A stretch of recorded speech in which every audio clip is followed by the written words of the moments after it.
வணக்கம். இப்பதிவினை முதற்தடவை பார்ப்பவர்கள் அல்லது ஏற்கனவே பார்க்கத் தவறியவர்கள் சப்ஸ்கிரைப் பண்ணி பார்க்கும்படி தயவுடன் கேட்டுக்கொள்கிறேன். சக்தி வாய்ந்த மனிதர். மிகவும் சக்தி வாய்ந்த மனிதராக மாறுவது எப்படி? உங்கள் மனதை வெல்லுங்கள். உங்கள் எண்ணங்களே உங்கள் வாழ்க்கையை வடிவமைக்கின்றன. தெளிவு, கட்டுப்பாடு மற்றும் குறிக்கோளுடன் சிந்திக்கும்படி உங்கள் மனதை பழக்குங்கள். உங்கள் உணர்ச்சிகளை வெல்லுங்கள்.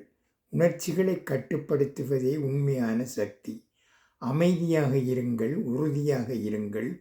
உங்கள் உணர்ச்சிகள் உங்களை ஆள அனுமதிக்காதீர்கள்.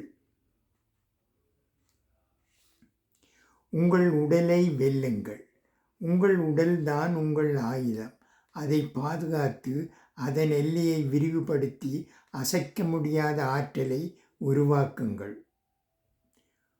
உங்கள் நேரத்தை வெல்லுங்கள். உங்கள் வாழ்க்கை உங்கள் நேரத்தை சார்ந்திருப்பது போலவே அதை பாதுகாக்கவும், ஏனெனில் அதுதான் உண்மை. உங்கள் பழக்கங்களை வெல்லுங்கள்.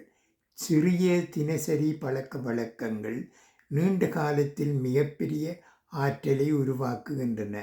தொடர்ந்து முயற்சி செய்யுங்கள். தொடர்ச்சியை தவற விடாதீர்கள்.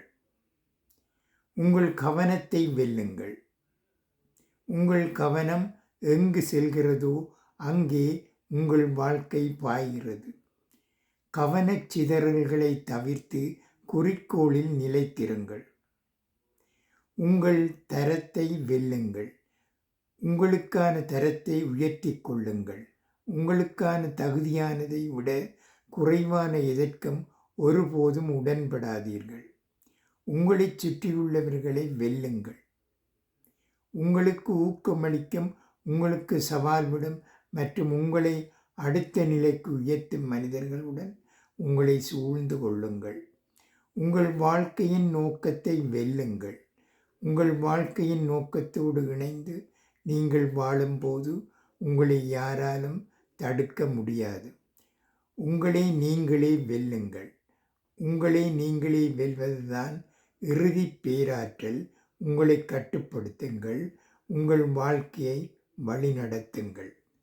நன்றி, வணக்கம்.